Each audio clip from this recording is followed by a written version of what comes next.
Zelain Muguruza euskaldun zoro bat da mundu aldatu nahi duena. Ditzen naizenean suhiltzailea izatea gustatuko litzaidake. Goitizenik bauzu? Goitizen pilo bat dauzkat.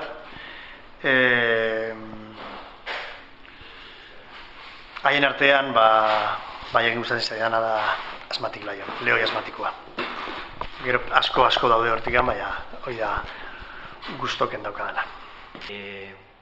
Zerk eragiten dizu barrea? Adibidez, holako galdera zoroak, ez? Asko gustatzen zait barra egitean, itzetara nire riktusa askotan oso serio dirudi, serio egia. Irudi askotan da riktusa besterik ez, edo baita ere, askotan da baita ere asmak eragiten didan ere arnasa hartzeko zailtasuna dela medio, berez jartzen zaidan aurpegi bat eta ez provokatua. Baina gero, farregura posolako galderak edo asizko berarekin elkartzea askotan barregura etortzen zait bizi izandako une oso honengatik. Zein da zure fidelitatearen kontzeptua? Niretzako fidelitatea leialtasuna da. Alegia, nire lagunekiko, jendearekiko leialtasuna. Fidelitate hitza ez zait gustatzen beste esanai batzu dauzkalako.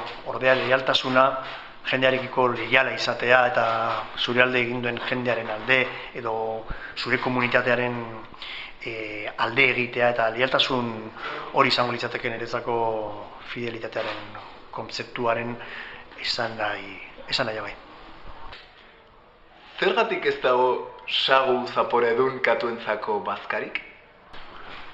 Ez dakit asizko, baina uste dut oker zabiltzala eta merkatua dagoeneko oso garatua dagoela eta ez hori bakarri baizik eta katuarentzako dagoen edo zein jaki ere dagoeneko prest dagoela, ez? Eta hain zuzen ere hori da gizarte honek dakan madarikazio horietako bat, ez? Edo zein txorakeri asmatuko dugula benetako gauzei heltzea baino.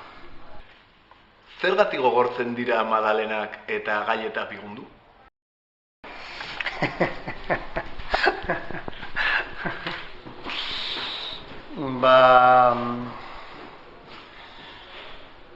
Misterio handia da. Ni bezalako pertsona batentzat gainera oraindikan gosariak maite dituenarentzat.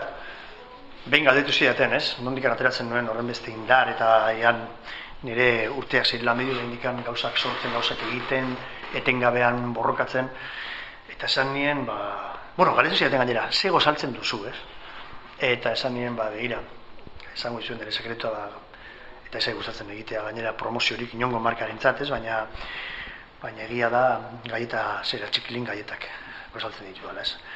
Eta orduan misterio handia da, baina madalena gainera gogortu egiten direnean, ez doa jola kafearekin eta horrela ustu eskero eta busti eskero jan daitezkelako, ez?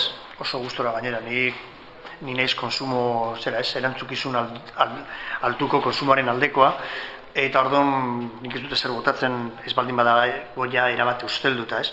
Beraz, holako harri madalenak ematen den badizkidazu ere nik aprobetxatuko ditut. Ordea, gaietak bihundu egiten direnean, hor arazo existentzialitza eta latza, ez?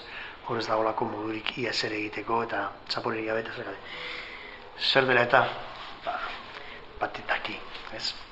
Baina askotan ere ikusi izan ditut nola gizarte kontsumitzailea den heinean nola zenbait estudio egin diren eta adibidez bonbilak ere gutxiago irautu duten eta nola prestatuta dauden gauzak gutxiago irauteko eta denbora osoa behar bat sortzeko gauza joateko erosten eta bate daki ere balako jakiekin ere sartzen dizkieten kimika guzti horiek direla medio izango gote den zerbait ez.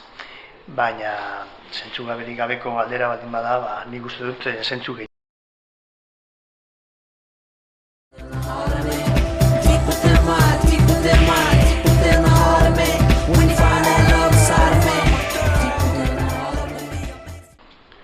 Telmo, zure urte berri on amona pelikula ikusi eta gero, hause da galdera. Zein da zure beldurrik handiena? Listo. Gaur egun, zein uste duzu dela gehiegi baloratzen den bertutea? Zein da zure ustez